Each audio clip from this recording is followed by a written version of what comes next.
वैदवाडी लोक आहेत पवार साहेब आहेत त्याचे काय सांगाल? खरं तर वैद वस्तीतून या ठिकाणी आमचे येल्लू शेठ लोखंडे असतील, रामा लोखंडे असतील, यांचा मला सगळे फोन आला, काटेंचा फोन आला आणि त्यांनी सांगितलं की इथं जवळजवळ 4 बिबटे, म्हणजे त्यांचं संपूर्ण कुटुंब आणि बिबट्याचं संपूर्ण कुटुंब इथं राहते. तर आम्ही स्वतः इथं या ठिकाणी ही परिस्थिती पाहायला आलो आणि इथं वन विभागाचे पवार साहेबांना या ठिकाणी बोलून घेतलं आहे. परंतु इथं आत्ता पण आपण पाहतो की या दोन्ही ऊसाच्या सऱ्यांमध्ये बिबट्याची पावलं आपल्याला दिसलीत आणि ती पण आताच इथून बिबट्या गेला आहे समोर. आपल्या लोकांचा आवाज आला म्हणून तो बिबट्या इकडे पळाला आहे आणि इथं मोठमोठे बिबटे इथं स्वतः इथं शेतकऱ्यांनी सगळ्यांनी पाहिले. शेतकऱ्यांच्या जीवितास इथं धोका आहे. फॉरेस्ट विभागाने इथं तात्काळ मी त्या साहेबांना सांगितलं की इथं पिंजरे लावावं, ड्रोननी या ठिकाणी या परिसराची सगळी पाहणी करावी, कारण इथं ऊसाचं क्षेत्र जास्त आहे.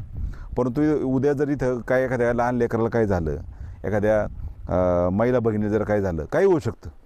पिंपरखेडसारखी घटना इथं आत्ता घडली असती सकाळी, पुढे गेले. हा बघा इथं बाप आणि मुलगा आहे. पिंपरखेडला जशी घटना घडली ना, बापासमोर मुलगा जाणं, तशी आता सकाळी इथं अवस्था झाली असती. त्याच्यामुळे वन विभागाच्या इथं फॉरेस्टचे अधिकारी पवार साहेब यांच्या समोर सांगतो की साहेब इथं जर कोणाला काही जर झालं ना, एक तर आमची ही वैद वस्ती आहे, फक्त तुम्ही मागाशी मी तुम्हाला सांगितले बिबट्या मारायचं परमिशन द्या, काही गरज नाही. ही आमची वैदू समाज असा आहे, तालुक्यात एक बिबट्या नाही ठेवायचा. ही गोष्ट सोपी नाही. ही आमची शिकारी करणारी लोक आहे आणि प्रामाणिक काबाड कष्ट करणारी लोक आहे. फक्त कसं आहे, तुमच्या वन विभागाच्या कायद्यामुळे आम्ही सगळेजण शांत आहे. पण जर आमच्या उद्या जर एखाद्या लहान लेकरला काय झालं, एखाद्या कुटुंबात जर काही परिस्थिती वाढवली तर इथं मोठा प्रसंग होऊ शकतो. कोल्हे साहेब पिंपरखेडसारखी मग सांगितलं इथं घटना झाली असती आणि समोर आहे ना, तुम्ही पत्रकार समोर आहेत, तुमच्या डोळ्यासमोर आता पावलं पाहिलीत तुम्ही. त्याच्यामुळं या ठिकाणी बिबट्याचा वावर जास्त आहे. वन विभागाने तात्काळ या ठिकाणी कार्यवाही करावी. पिंजऱ्यात असेल तुमच्या माध्यमातून, जसं कलेक्टर साहेबांनी त्याविषयी सांगितलं, जर नरभक्ष बिबट्या असेल तर त्याला तुम्ही शूटआउट केलं पाहिजे. वनताराला हलवणार आहे, आपल्या त्याविषयी कळालं की मग वनताराला हलवणार म्हणजे बिबटे दिसतात कशी काय इथं. ह्या गोष्टी खरं तर साहेब कार्यवाही केली पाहिजे आणि तुम्ही तात्काळ आजच्या आज इथं पहिले पिंजरे लावा, नाही एखाद्यापैकी शेतकऱ्याचा एखादा जीव जाईल. असं काय करता? लोकांना इथं पाणी भरायला लागतंय.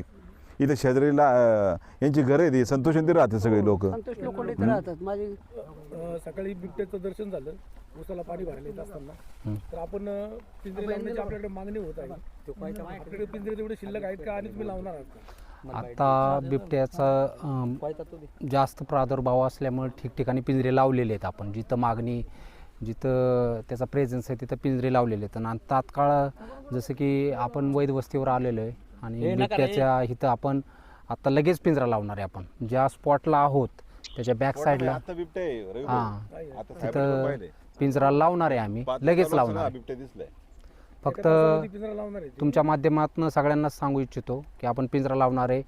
फर्दर प्रोसेस बी होईल, पण पाणी भरताना वगैरे त्यांनी बी काळजी घ्यावी. 2 माणसं तरी आली पाहिजे.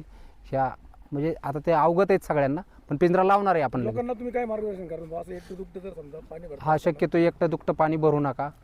आणि एकटं दुखतं पाणी भरताना एखादा आत जाण्याचा जर प्रसंग येत असला तर लोक बरोबर असलेले त्याला विनाकारण दगड मारू नका म्हणावं. आणि स्वतःची काळजी स्वतः दारं वाकून करताना जरा प्रिकॉशनरी केलं पाहिजे. समोरच असे खेळत होते या वावरांमध्ये. आता हे आणि टेंबेकर म्हणून आज देवीदास टेंबेकर म्हणून आज पाणी भरायला आले होते. त्याचं ते पाहिल्यानंतर त्यांच्या अंगावर धावायला लागलं तर तो पळाले तिथं. नाहीतर आज त्यांचंच आज नरभक्षणे आज केलं असतं त्यांनी. आज पिंपरखेडसारख्या आज घटना होऊ नयेत. आणि जर व्हायच्या अगोदर तुम्ही एकतर आम्हाला परवानगी द्या मारायची, नाहीतर पिंजऱ्यात टाकून तुम्ही आज नायनाट करा त्यांचं.